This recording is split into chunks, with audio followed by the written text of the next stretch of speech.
Hello, everyone. Happy Easter. This is Ree, and I'm coming to you to talk about what I have either read in the blogs, watched on TV, or heard in these streets. Today, we are talking about what I have watched on TV. We will be talking about 90 Day Fiancé, the original 90 Day Fiancé, none of the spin offs, season 9, episode 1. Yes, they have finally given us a new season. They've been giving us every other spinoff that they finally found couples that are actually trying to get through this visa process. Okay? So we are back, season 9, episode 1. They've only given us 4 couples this time out of the 7. So it's going to be a very brief video. It was basically just like a summary of everything. So we're going to basically wrap this up. There is going to be a couple of I do have a few opinions on a couple of the couples, but the video is still going to be relatively short. So let's get to it. So let's get out of the way Kira and Guillermo. So Kira is from Virginia. Seems like she's from a small town. Doesn't quite have a career yet. Very much all over the place. Definitely gives me jack of all trade, master of none. She's done everything from balloon creating to innocent dancing to what like a coffee maker. I don't know. But she ended up in Dominican Republic working. And that's where she meets Guillermo, who's originally from Venezuela, but has moved to the Dominican Republic due to the falling economy in Venezuela. So they hit it off. They're dating for, I believe, like a year or two. And then he proposes to her. They're now engaged. So Kara ends up losing her job while she was in the Dominican Republic. She decides, you know what? I'm having an epiphany. I think I want to be a real estate agent. Okay, so she decides she wants to move back to the U.S. Now, regardless of her many different jobs, because considering that she doesn't know what she wants to do yet, we're going to call them just odd jobs. She still has more opportunity in the U.S. than she does in the Dominican Republic. She recognizes that. Guillermo recognizes that. They think that it's better for him to come to the U.S. She decides to go out there back to the DR to help him with the paperwork and to get things going for, the visa, the fiance visa. So that's it regarding them. We move on. Let's get to Emily and Kobe. Emily is originally from Kansas. She seems also to be from a small town. She gives me more of countryside girl, living on a ranch or a farm or something like that. But she has a city girl mind. Emily is someone that has admitted to having esteem issues where, she dated all types of guys that just weren't good for her. So she also ends up dropping out of school, decides she's going to travel the world. While traveling with some girlfriends, end up in China. That's where she meets Kobe, who is originally from Cameroon. He is an underwear model. At least he was at that particular time. They hit it off. Starts off as a one-night stand, leads into a relationship. From a relationship leads into an engagement. From an engagement leads into her becoming pregnant. Yes, she got pregnant. Went back to the U.S., tried to get him to come before the baby arrived, but unfortunately he was denied. So he was not able to come in town to watch the birth of his son. Beautiful baby boy. Looks just like him to me. But 2 years later, because the baby is 18 months, but I'm guessing they've been working on it since, I'm guessing mid-pregnancy, so we're going to call it 2 years. He's finally able to get approved, so he will be coming to the U.S. Now, Emily, just like Kara, all over the place when it comes to work.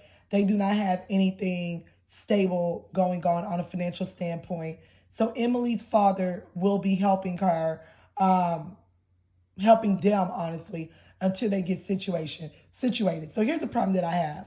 Here's a little side eye that I have a little bit. So Emily's father was like, yeah, do you have like any savings saved up? He asks his daughter. Emily's like, well, basically she gave the money to Kobe to go and invest in a cafe in Cameroon. What? So you went to invest in a cafe knowing that you were coming to the U.S. to live? And this is after he was approved. Yeah, I call BS. Girl, he went and he spent that money There is no cafe. Like this is giving me very much of Azan and I forget the girl's name when he was like, oh yeah, 6,000 for a business that never existed. But I digress. So we move on from them. Okay, let's get over to Jibri and Miona. So Jibri is originally from South Dakota, right? He is a African American descent, even though his mother is biracial. His father is black, his biological father. So he says that he struggled with identity issues growing up, especially being in a predominantly white town. He says that he just wasn't white enough for the white kids. He wasn't black enough for the few black kids that were there. So he was just always this in between person, just trying to figure out where to belong. Um, he ends up finding his niche, finding his community as he became a teenager. He was definitely the guy that, would go against the grain. The mother says that he jumped off of a building and landed onto a train. What? Okay, whatever. Anyways, he has a band. The band actually performed one of the songs, like a little snippet of the song Rat Race. I actually liked it. It was actually pretty good. Very much way better than anything that we've heard in the previous 90 Day Fiancé seasons from the so-called musicians, i.e. Soulja Boy. So we move on. Anyways, due to COVID, the band has not been performing. He had to move back in with his family because he had moved to LA for a little bit, but due to financial hardship and the lack of band performances, he could not survive in LA. So he moved back to South Dakota. So his band, though, his best friend slash bandmate is a Serbian guy. He goes to Serbia with him a couple of times. He says that he loved the culture, loved the vibes, just fell in love with it. Well, while he was out there, he meets a Serbian girl by the name of Miona. Gorgeous girl. And they hit it off. They've been dating for a couple of years. He decides to propose to her. Now, mind you, they've only known each other in a vacation mindset. So he doesn't really know her as far as like relationship with everything that's, goes on in a relationship outside of that, right? But he's willing to give it a try. So here's my thing. He wants Miona to move to South Dakota because, again, he cannot afford to live outside of his family's care. Mind you, just like Emily, just like Kara, he does not have a career, right? He does not even have a job right now. He talks about, oh, I can hustle anything, I can sell anything, but you have no financial standpoint. You are bringing someone that you're going to marry, that you can't even financially support, right? So I'm guessing your parents are the one that sign off on that, his mother and stepfather. I'm guessing that, right? Because no way will the U.S. agree to this without you showing some proof of income that you're able to support of this. So that's one red flag to me, right? Same thing with Kara, same thing with Emily. I don't know what it is with this season, but this season consists of the least stable, financially stable individuals, yet are eager for marriage. But I digress. Okay. The mother seems to be very much involved in their relationship. I can already see that this is going to be a problem. He gives me only child vibes. So I'm guessing the mother is overprotective. She speaks about she doesn't like the way that she dresses on Instagram and was like, well, there's going to be rules in my home as far as how this girl can dress. Let me tell you something. I have an issue with that. Miona is not a 16-year-old girl. Miona is a grown woman, okay? So as far as, yes, dress code, as far as her walking around the home, I gather that. But it better not be some form of a dress code as far as they're going on date and she wants to wear something skimpy, or they're going out to eat or to a club, whatever, and she wants to wear something skimpy. That is going to be an issue for me if the mother has something to say, because that's a little bit too much. She also speaks on she doesn't appreciate the way that she heard Miona call her son stupid, right? Let me tell you something. Jibri, if you want to maintain this relationship, get out of that home. You may not be able to leave South Dakota, but definitely get out of that home. And that's another thing. So he's trying to convince Miona to be comfortable with South Dakota only because he can't afford to do with anything else. And Miona is like, listen, if I wanted a small town, I would stay in Serbia. I'm not coming out there to be in a small town. You clearly see the girl. The girl is on beaches. The girl is in skimpy clothes. The girl is like hotels with sunsets and things. What kills me with the foreigners and with the Americans is that y'all grab these foreign Instagram models and then think that you're going to bring them down to your small town and they should be okay with it because it's America. Okay? So I'm glad that she is speaking up ahead of time to be like, listen, I'm not going to be comfortable with us living there when I could stay myself up in Serbia. So he needs to figure that out. Like, I'm guessing she's probably giving him a time frame. Like, yeah, I'll live there initially, but you need to be making moves to get us back to LA, period.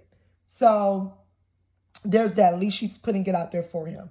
We move on. The meat and the potato, Bilal and Shaeeda. So Bilal seems to be the only stable one. He is a real estate investor and real estate agent. Comes from humble beginnings, made a way for himself. Doing very well for himself, right? Strong Muslim background. Meets him, Shaeeda, through mutual friends online. She's from Trinidad and Tobago. And also a Muslim background. And they hit it off, right? She's also a very gorgeous girl. Does not even look 37. She looks like she's like a good, I would have given her like maybe late 20s.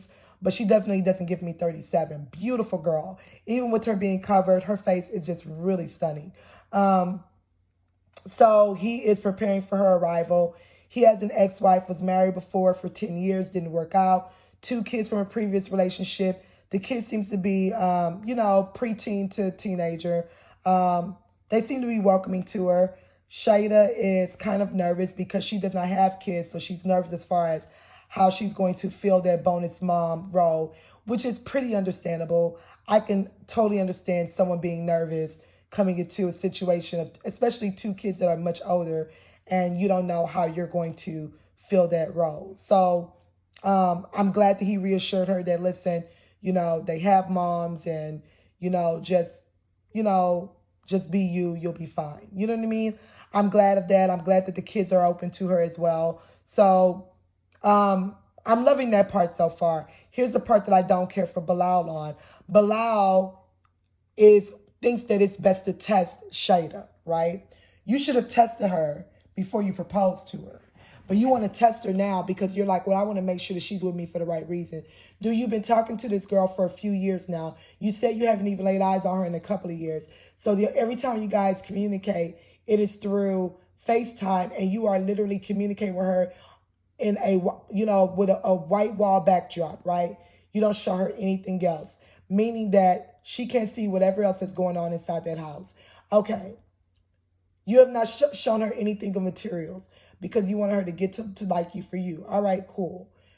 You going this extra route of let me rent this work van and let me now bring her to the home that I was raised in the hood, a broken down home, because I want to see if she's going to be comfortable there, like that she's in this for the right reason. Let me tell you something. Just because she won't care for that home does not mean that she's not in there for the right reason. If you have to test someone, you don't got no business marrying them. Like, this is not some Coming to America, Prince Hakeem, Lisa McDowell situation, right? This is not that. Yeah, you do well for yourself, but if you have to test somebody to the extent of putting them in an uncomfortable environment and said you're trying to get a rise out of her, you even saying that made me feel uneasy. And then we see upcoming episode where you're threatening to throw her out of the car for her to catch an Uber. You're threatening to throw a woman that's from a whole nother country out. Okay, yeah. I now see why you've been single. And the episode hasn't even appeared yet. But the testing that you got going on, let me send you back to this neighborhood. You got your judgmental sister talking about, well, the fact that she's 37 and she's never been married, those are red flags to me. Why is that a red flag? Why is it not a red flag that your brother, who is highly successful, good looking to an extent, you know what I mean, depending on who you ask, a man where men do the choosing, why isn't he taken right now? Why is he divorced from his wife? Why is that not a red flag? Like, let's not go into this judging. But I don't like this testing situation. I don't care how much money you make. That's not cool, especially after you've already proposed to her and declared that you wanted to make her your wife. You're trying to do some, oh, we did a spiritual union because our religion has it that we can't have sex before marriage. You're just trying to make sure you can get into her pants when she gets here. Yeah, I don't like, Bilal was already not striking me the right way. So far, I don't care for him. We'll see. Hopefully, my mind's changed. I am proud that he was able to get out of his humble beginning environments and make something of himself that is something to, applaud. However, that's where the applaud stops. So that's all I wanted to say regarding this episode. Please like, comment, and subscribe if you like what I've said. I want to hear from you guys. Let me know your thoughts on Bilal and some of the other couples. Let me know if you get what the feel of what I'm feeling when it comes to these couples, or if you feel differently on them. I love to hear from you. Definitely will be back to speak more about the rest of the season, but I will speak with you guys later. Enjoy your week. Bye.